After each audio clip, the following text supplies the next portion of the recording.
So we also have public transportation, and it's called the People Mover. People Mover services the metropolitan areas in Anchorage. The People Mover day pass for adults, I want to say is probably around $5, and then for youth it may be about $2.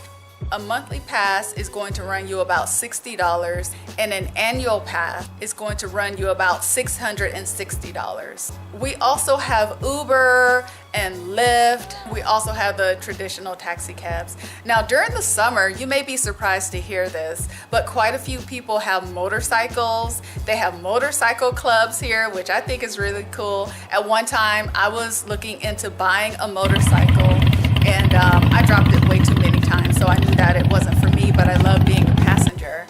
But people use their motorcycles here during the summer. You have to be extra careful. The window for when people ride their motorcycles is so small, so you kind of hear about people getting into motorcycle accidents just because people aren't used to looking out for them. Another mode of transportation that people use year-round is biking.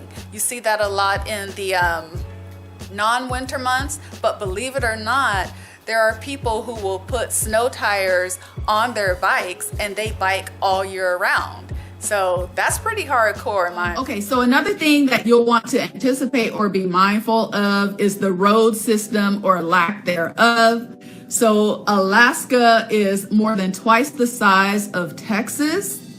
But the highway system is nearly the smallest in the US. Can you believe that? So about 75% of Alaska is not accessible by car, including Juneau, the state capital.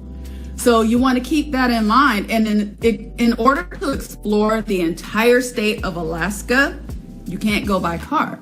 You know, certain areas are accessible by car, but you're going to look at taking an air taxi, hopping on a plane, or catching a ferry. So that's another thing that I don't think people really consider. And when you're looking at different cities where you want to move to in Alaska, you know, catching a ferry every day to work might be a common occurrence for you. So make sure you look into that. You want to make sure that you take advantage of the Alaska Marine Highway. Again, that is with the ferry service that's operated by the state. Ferry boats run along routes that service 33 ports. Those boats are a perfect way to explore different cities in Alaska. The culture shock may be worse, though, if you move to an outlying village or a bush community. Now, I have to be honest, I've never visited a bush community, but my employer has been talking about sending us out to the bush communities as part of my job. And I'm not really looking forward to it because a lot of those bush communities don't have the same amenities that we have here in Anchorage, Fairbanks, Juneau for that matter. So, I mean, if I go out there, I am definitely going to film for you guys. And I'll try and be a good sport as much as possible. But yeah, you're going to be looking at a totally different situation if you're planning on moving out to bush. Burning wood, so using wood stoves, if you're wanting to eat cooked food, using oil lamps, stuff like that, I would say would be a shock to someone who is moving from out of state, who has never lived in a truly rural area. Let's see, moving into the modern towns is not as bad though. So again, Anchorage, Fairbanks, and Juneau, we have just about all the amenities of any other modern city, unless you don't like coming face to face with wildlife from time to time.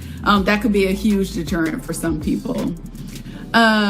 So if you're, let me see, in some places like Juneau, you may still have to catch the ferry. I think I mentioned that already. And you may have to ship your vehicle or put your vehicle on a ferry as well.